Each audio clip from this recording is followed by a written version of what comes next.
नमस्कार बच्चों, आप सबका पोट भरे क्लासेस में स्वागत है।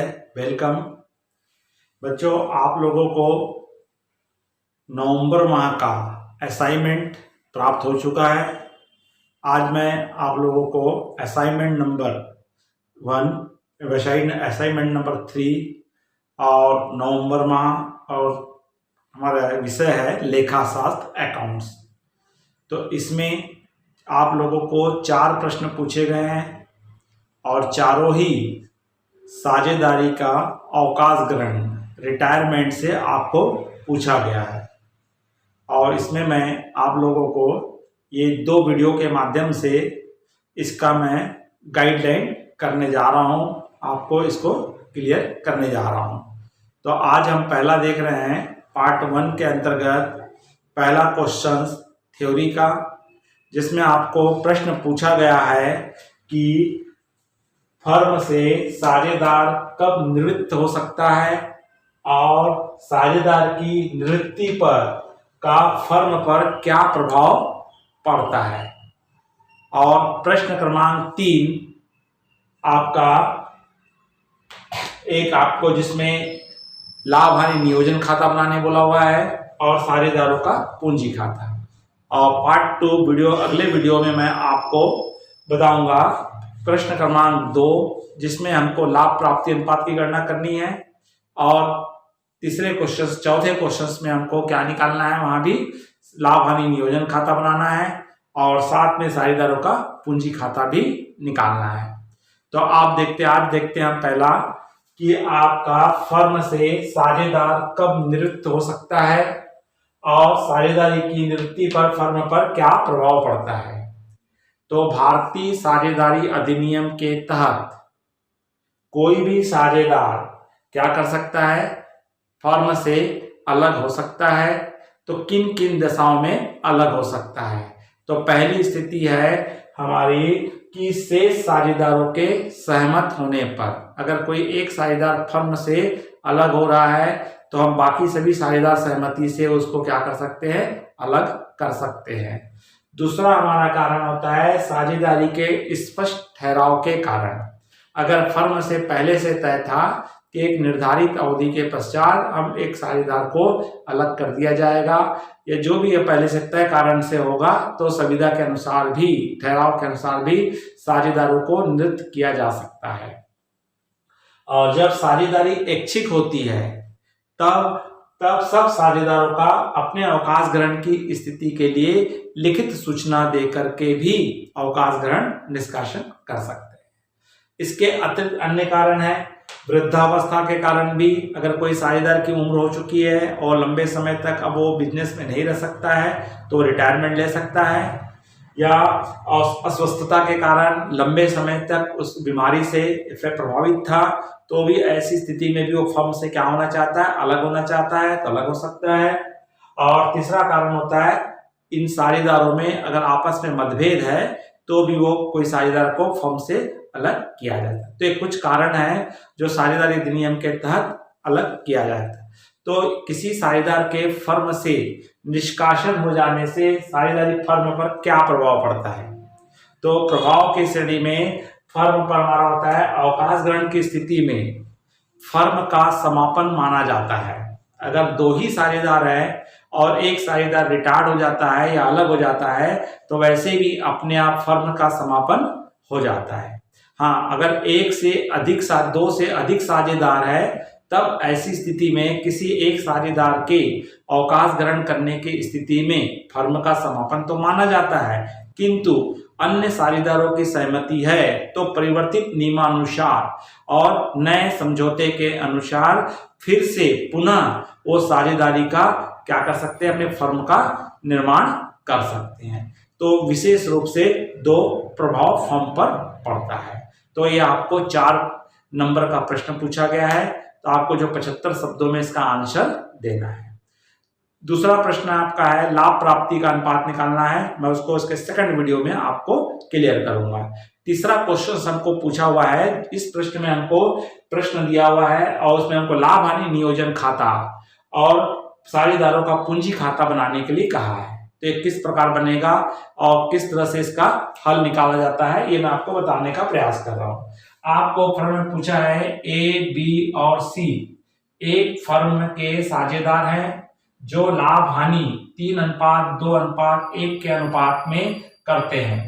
31 दिसंबर 2018 को उनका चिट्ठा निम्नानुसार है। तो आप लोगों ने पहले भी मेरे वीडियो आ चुके हैं जिसमें आपको मैंने लाभ हानि पुनर्मूल्यांकन लेखा और लाभ हानि नियोजन लेखा। तो जब नया साझेदार प्रवेश करता है फर्म में तो उस समय जो बनाया जाता है उसको यहाँ पर क्या कहा जाता है, पुनर्मूल्यांकन कहा जाता है, रिवैल्यूएशन अकाउंट कहा जाता है। और अगर कोई साझेदार रिटायर्ड हो जाता है तो उस समय जो बनाया जाता है उस अकाउंट को अपन क्या कहते हैं, लाभ हानि नियोजन कहते हैं। लेकिन जबकि दोनों ही सेम पद्धति से बनता है, दोनों ही सेम है, केवल नाम अलग अलग लिया जाता है।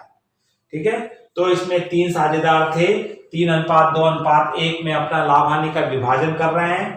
इनके पास दायित्व के रूप में लेनदार, संचिति कोष और पूंजी दी हुई है।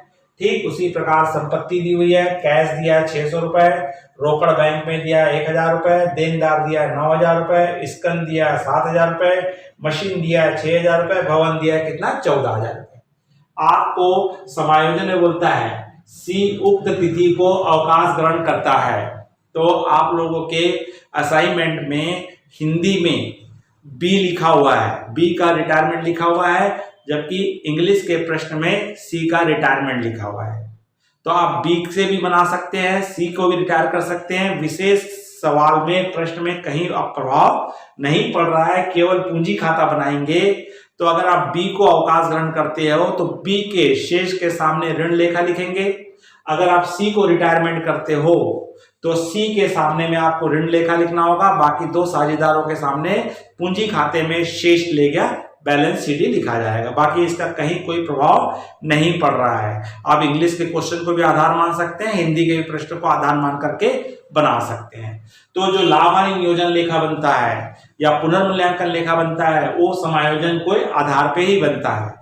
तो समायोजन में बोला है देनदारों पर संदिग्ध ऋण संचय 5% करना है, मतलब देनदारों का 5% क्या हो रहा है, मूल्य कम हो रहा है। तो जो भी संपत्तियों के मूल्य में कमी होता है तो उसको डेबिट में लिखते हैं, और संपत्ति के मूल्य में वृद्धि होता है तो कहाँ लिखा जाता है, क्रेडिट में लिखा जाता है। तो यहाँ संपत्ति के मूल्य में क्या हो रही है, कमी हो रही है, इसलिए डेबिट साइड में लिखा जाएगा टू डेप्टर्स लिख देंगे, देनदार।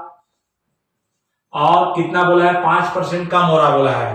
तो देनदार आप देखेंगे तो यहाँ देनदार दिया है कितना, 9000।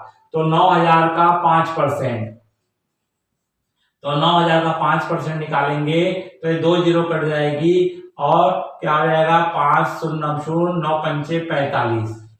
तो आपका देनदारों से 450 रुपए क्या हो रहा है, डूब रहा है। दूसरा बोलता है स्कंद का 5% और यंत्र का 10% अवमूल्यन हो रहा है। अवमूल्यन का मतलब होता है कम होना। तो यहां भी हमारा आ जाएगा स्टॉक, आ जाएगा स्कंद, और इसमें आपको क्या बोला हुआ है, इसमें भी 5% बोला है। तो स्कंद की राशि आप देखेंगे तो 7000 दी हुई है। तो 7000 का यहां भी आपको क्या निकालना है, 5% निकालना है। तो 5% निकालेंगे तो कितना आ जाएगा, 0 5 7 35। तो कितना है, 350 रुपए है। ठीक इसी प्रकार आपको यंत्र का मूल्य 10% अवमूल्यन हो रहा है, और यहाँ पे यंत्र अर्थात मशीन दिया हुआ है। तो मशीन या यंत्र एक ही होता है, तो मशीन पे निकालेंगे, यंत्र पे निकालेंगे। तो मशीन है आपकी कितनी है, 6000 है। तो 6000 का कितना परसेंट बोला है, 10% बोला है। तो 10% निकालोगे तो 2 जीरो कट जाओगे, 600 रुपए आ रहे हैं। ठीक, और तीसरे पॉइंट में बोलता है भवन के मूल्य को 15100 रुपए रखा जाए। यहाँ पे भवन मूल्य दिया है 14000 दिया है, और इसको कितने रखने के लिए बोल रहा है, 15100। तो कितनी वृद्धि हो गई, तो 15100 में से 14000 को माइनस करोगे तो आपका 1100 रुपए की क्या हो रही है, वृद्धि हो रही है। मतलब यहाँ हमारा क्या आ जाएगा, भवन आ जाएगा, और भवन में क्या करेंगे, 15100 हो गया है, पहले कितना था 14,000 था, तो कितने का वृद्धि हो गया है? 1,100 का। तो इस तरह से आपका क्या हो जाएगा, क्रेडिट साइड में कितना आ रहा है? 1100 आ रहा है। अब डेबिट का टोटल करेंगे 450 और 350, तो 400, 600, 6 3 12 पर 13, तो कितना आ रहा है इसका आपका? 6 9 3 आपका 4 4 3 7 7 6 13 13 और 5 50 का कितना होगा? 1400 रुपए। तो टोटल आ रहा है 1400 रुपए। और क्रेडिट साइड में कितना आ रहा है? 1100 आ रहा है। तो 1400 में से 1100 माइनस करेंगे तो कितना आ जाएगा? 300 आएगा। और इस तरह से आपका जो डिफरेंस आएगा, क्रेडिट साइड में कम आ रहा है तो हानि, डेबिट साइड में कम आ रहा है तो लाभ। तो कहाँ कम आ रहा है? क्रेडिट में आ रहा है। तो क्रेडिट में कहाँ कम आ रहा है तो क्या हो गया?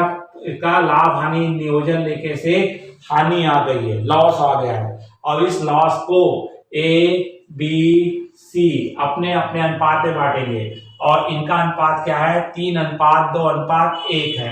तो आप यहाँ पे बांट के देख लीजिए। 300 रुपए को आपको 3/6, 2/6 और 1/6 में बांटना है। तो 6 से पहले इसको डिवाइड कर दीजिए। 6 पंचे 30, 50 आया, 50 से 15 150 रुपए और 100 रुपए और तीसरे का कितना आ जाएगा? 50 रुपए। तो इस तरह से इनको क्या हो रही है? हानि हो रही है। जो ए बी सी में 150 रुपए, 100 रुपए और 50 रुपए के हिसाब से क्या कर दिया जाएगा? बांट दिया जाएगा। अब उसके पश्चात अब हम साझेदारों का क्या बनाएंगे? पूंजी खाता बनाएंगे। तो साझेदारों का पूंजी खाता बनाया जाएगा। तो साझेदारों के पूंजी खाते में सबसे पहले आपको क्या लिखना पड़ता है? पूंजी। तो क्रेडिट साइड में सबसे पहले लाएंगे बाई शेष लाया गया बैलेंस बीडी, तीनों कितना कितना है? 10,000 रुपए,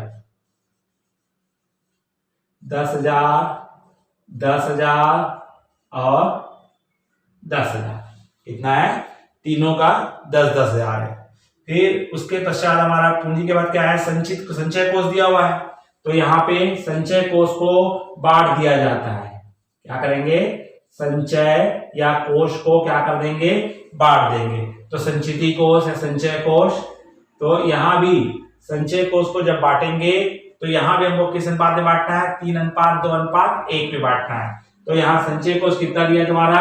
6,000। संचय कोष कितना है? 6,000 है। तो 6,000 को बांटेंगे 6,000 इंटू 3/6, 2/6 और 1/6। 6 से डिवाइड कर दो, 6 कम 6, 1,000, 1,000 इंटू 3। तो इसके हिस्से में आ रहा है 3,000, इसके हिस्से में आ रहा है 2,000, इसके हिस्से में आ रहा है कितना? 1,000। तो इस तरह से दायित्व साइड से पूंजी और संचय कोष कहाँ आएगा? क्रेडिट में आएगा, जो रिटायर्ड हो चुका है और जो संचय जो बचे हुए साझेदार।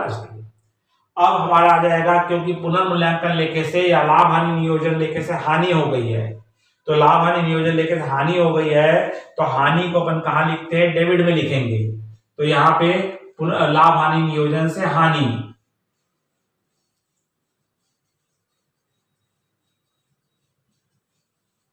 तो हानि हो गई है, इसलिए हानि हो गई है तो हानि को डेबिट में लिख देंगे। 150, 100 और 50। और उसके बाद हम उनका क्या निकाल लेंगे? अंतर निकाल लेंगे। तो अंतर निकालेंगे तो इधर का हमारा टोटल आ रहा है 11,000, इसका आ रहा है 12,000, इसका आ रहा है 13,000। अब 13,000 में से किसको माइनस कर दोगे? 150 को माइनस करेंगे तो इसका आएगा 12,850। और बी का 12,000 में से कितना घटाओगे? 100 घटाओगे तो 11,900। अगर आप किसको रिटायर कर रहे हो? सी को रिटायर कर रहे हो तो सी का कितना आ जाएगा? 11,000 में से 50 रुपए काट दीजिए उसका, तो 10,950। और इस तरह से टोटल सेम आ जाएगा।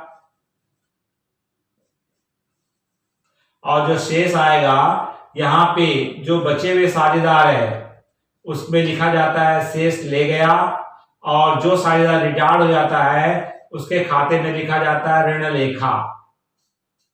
और इस तरह से आपको एक कंप्लीट इस तरह से सवाल आपको क्या करना रहेगा, बनाना रहेगा।